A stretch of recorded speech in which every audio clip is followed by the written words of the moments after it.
c'est M. Daniel Kanika, ici à ma droite. En dehors de la présidence qui comprend 3 personnes, nous avons une coordination. Et la coordination est composée de plusieurs départements. Je vais donc vous présenter les animateurs des départements dont je vais donner tout à l'heure la liste. Le département de l'administration a pour coordonnateur Dieudonné Moulepou. S'il est là, il peut se tenir debout. Vous pouvez rester debout. Le département des communications est dirigé par le coordonnateur qui est M.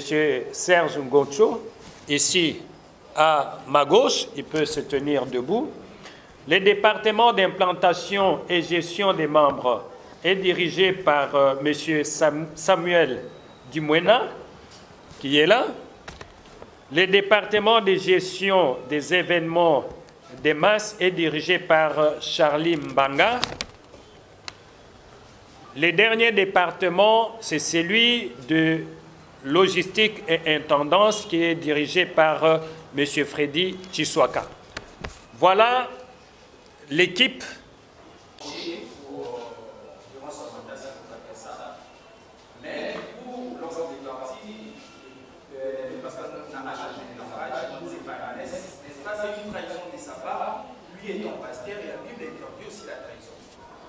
Deuxième question, c'est que êtes-vous sûr que vous aurez l'appui de votre, on peut dire, de vos amis, d'autres églises à quoi ces schémas va-t-il aboutir à quoi précisément?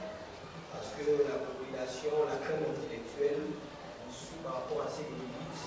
Précisément, où est-ce que ce schéma d'éveil patriotique va nous amener précisément? La deuxième question, c'est par rapport à ce que vous avez inscrit dans votre document ici avec moi, par toutes les voies constitutionnelles et légales, les peuples souverains primaires entendent obliger les responsables politiques concernés à mettre fin à cette crise qui paralyse le pays. Vous affirmez qu'il y a une crise qui paralyse le pays. Alors, qu'est-ce que vous avez proposé à ces politiciens pour pouvoir des sorties pour mettre fin à cette crise? Et à dénoncer cela. Qui ont été posées. La première venait de Jordache, qui dit que l'évêque Mukuna aurait dit « laissez à César ce qui est à César, à Dieu ce qui est à Dieu ». Je pense que ces questions sont des très bonnes questions. Ces questions, vous ne les posez pas seulement vous-même. Beaucoup de Congolais se posent aussi ces genres de questions. Mais je voudrais vous dire que le procès qu'on fait à l'évêque Mukuna, c'est un procès de dire, malgré les blocages des institutions, malgré la misère qui frappe le Congo, tu aurais pu choisir de ne rien dire, de te taire parce que hier, tu étais proche au président Kabila. Est-ce qu'on ne traiterait pas l'évêque Mukuna de non-assistance des personnes en danger? Vous allez me dire, mais les Congolais sont en danger depuis bien longtemps. Mais moi, ce que j'apprécie dans la démarche de l'évêque Mukuna, c'est le fait qu'aujourd'hui, il pose le message que beaucoup n'ont pas le courage de poser. Parce que vous ne pouvez pas vous imaginer, si nous nous rendons tous compte, si on est tous d'accord, qu'à ce jour, l'armée est encore contrôlée par des gens proches au président Kabila. La police est contrôlée par des gens proches à l'ancien président Kabila. Les services de sécurité de la même manière. Ça veut dire en d'autres termes qu'en prenant cet engagement pour l'éveil patriotique, l'évêque Mukuna s'expose. Et je pense que c'est là que nous avons la difficulté, ou beaucoup ont la difficulté de comprendre pourquoi l'évêque Mukuna s'est engagé dans ce combat. C'est pour ça que je dis que ce que nous devons faire, nous tous les Congolais, nous qui sommes ici, et ceux qui vont suivre ces éléments à la maison, c'est de dire qu'on lui donne sa chance. Et qu'à partir d'aujourd'hui, qu'on puisse l'éprouver sur base des actes qu'il va poser. Parce que je suis convaincu que vous, les journalistes, vous allez nous surveiller jour et nuit. Comme vous le faites toujours. Et nous sommes conscients que vous allez nous surveiller. Et nous sommes aussi conscients que nous ne vous permettrons pas de nous attraper quelque part en train de poser des actes contraires à l'engagement que nous avons pris aujourd'hui, de faire en sorte que le travail qui est en train d'être fait par l'évêque Mukuna soit un travail qui permet à ce que les Congolais s'approprient l'alternance politique et que cette alternance politique devienne effective. C'est ça l'objectif. Et je pense que nous avons tous le devoir d'appuyer, de soutenir l'évêque Mukuna dans ce qui est en train de se faire aujourd'hui. Qui est derrière nous? Mais pourquoi voulez-vous que quelqu'un soit derrière nous? À notre âge ici, nous avons quand même un parcours. Depuis que je suis engagé dans les questions des droits de l'homme, ça fait plus de 20 ans, il y a toujours des gens qui me demandent qui est derrière vous. Mais faites les enquêtes, parce que vous êtes des journalistes.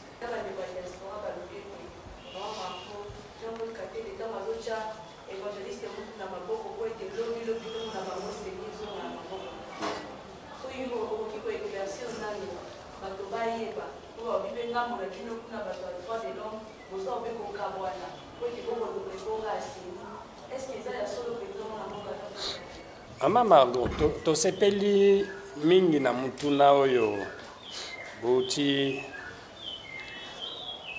kotuna biso.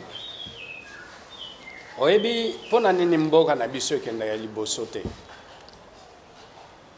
Na nisi ke toro pesa ba réponse ebele, mais oyo ya mutuya ezali ete mutu soki abandi likambo. Ba mingi bakanisaka ke ezali kaka po azwa place quelque part. Bisope to sala mingi na Congo. Ça fait plus de 20 ans nazali na kati ya bitumba oyo ya droit de l'homme. Organisi ke nan nazwa ba sollicitation te ebele. Kasi nayebi ke eloko ya mutuya ezali ya liboso, il faut kozala constant. Constant na bitumba oyo ozosala. Soki ezalaka po tokende na seni mbele tozwa ba circuit mususu po tokoma kuna oyo baza wati ba mususu baza kuna na Europe, Amérique, Asie.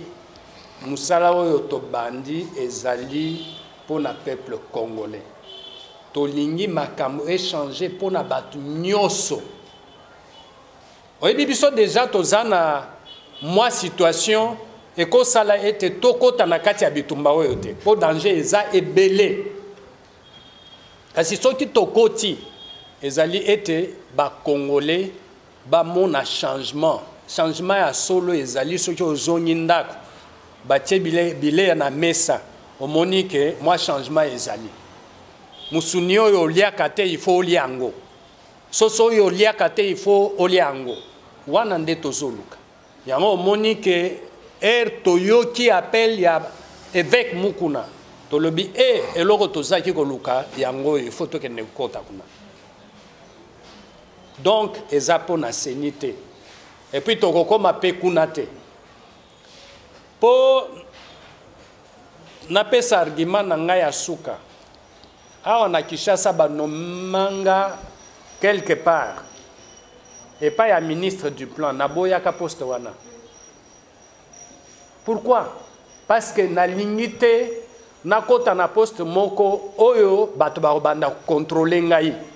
Omoni awa na zoloba liberté d'expression eza ya makasi. Soki na kotika na ba institution moyo lo ba lisusu ezate. Ozalaka il faut se référer au chef hiérarchique. Wana nde na boyi. Il faut bisoto zala libanda ya biloko nyoso wana poto sala ete mboka na biso ekende liboso. Alors, les pistes de solutions c'est quoi? En fait, chers frères, la première piste de solution, c'est le CEP. Le CEP lui-même, c'est une piste de solution.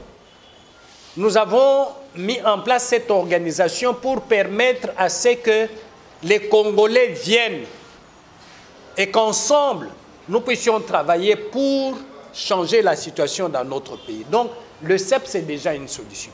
Mais d'autres solutions, c'est que bientôt, là, nous allons commencer la sensibilisation pour faire comprendre aux Congolais que c'est important de s'engager dans l'éveil patriotique. Et nous allons utiliser les moyens, comme nous l'avons dit, des moyens constitutionnels.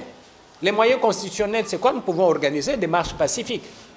Parce que le CEP est constitué des pacifistes. Nous allons organiser des marches pacifiques. Nous pouvons organiser des marches de protestation. Nous pouvons utiliser des pétitions. Donc, nous allons utiliser des pistes qui sont prescrites par notre Constitution et les lois de la République. C'est ce que nous allons faire. Comment nous allons procéder? C'est presque de la même manière. Nous allons sensibiliser les gens pour qu'ils prennent conscience que pour que la situation du Congo change, nous n'avons pas besoin d'attendre les Américains qu'ils viennent. Nous devons travailler nous-mêmes comme on l'a fait il y a quelques années pour que l'alternance arrive, même si ce n'est pas une alternance effective. Nous savons quand même qu'il y a quelque chose qui bouge dans ce pays et nous devons faire de telle sorte que ça bouge davantage. Charge spirituelle. Mais l'éveil patriotique n'est pas éloigné de la spiritualité. Un pasteur n'est pas seulement un prédicateur, mais un pasteur, un évêque doit travailler aussi pour que la situation sociale de la cité dans laquelle il réside change. L'Église ne vise pas seulement à ce que les gens aient au ciel, mais l'Église vise aussi à ce que les gens trouvent du travail, les gens trouvent à manger. Parce qu'en fin de compte, si un pasteur, un évêque n'a que des fidèles pauvres, qu'est-ce que lui-même va avoir en retour? Donc nous estimons que le rôle que l'évêque Mukuna joue dans le cadre du CEP, c'est aussi un rôle spirituel. Parce que, comme il a dit, il est comme un prophète. Et un prophète parle, un prophète mobilise. Et c'est ce qu'il est en train de faire. Il ne faut pas voir la différence entre les deux. J'aimerais que vous puissiez aller un dimanche à l'église qu'il conduit pour voir s'il est là ou pas, s'il prêche ou pas. Donc, l'évêque Mukuna continue à assurer ses charges en tant qu'évêque, mais en même temps aussi, il assure la présidence du CEP. Et comme M. Serge l'a dit, ce qui est bien aujourd'hui, c'est que l'évêque Mukuna peut compter sur l'équipe qui est là. S'il n'est pas là, le travail va se faire. Le travail va se faire comme on est en train de le faire. Et je pense que c'est ça l'avantage du CEP. Et je crois que les réponses que je vous ai données, même à des questions qui étaient destinées à l'évêque Mukuna personnellement, ce sont les mêmes réponses qu'il allait vous donner. Ça veut dire en d'autres termes que nous avons totalement coopté ce message pour l'amener partout. Et notre souhait, c'est que les journalistes que vous êtes, vous puissiez souscrire au même message, parce que l'intérêt du peuple congolais, c'est l'intérêt pour lequel vous travaillez aussi. Merci.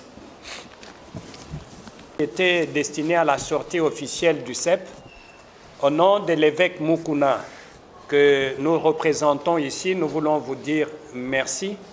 Et nous croyons qu'à travers vos différents médias, le message du CEP, le message de l'évêque Mukuna parviendra à tous les Congolais pour que dans quelques jours, nous puissions avoir un des mouvements les plus importants en termes de mobilisation dans notre pays. Sur ce, je vous dis merci et bon après-midi. Merci. La séance est soulevée.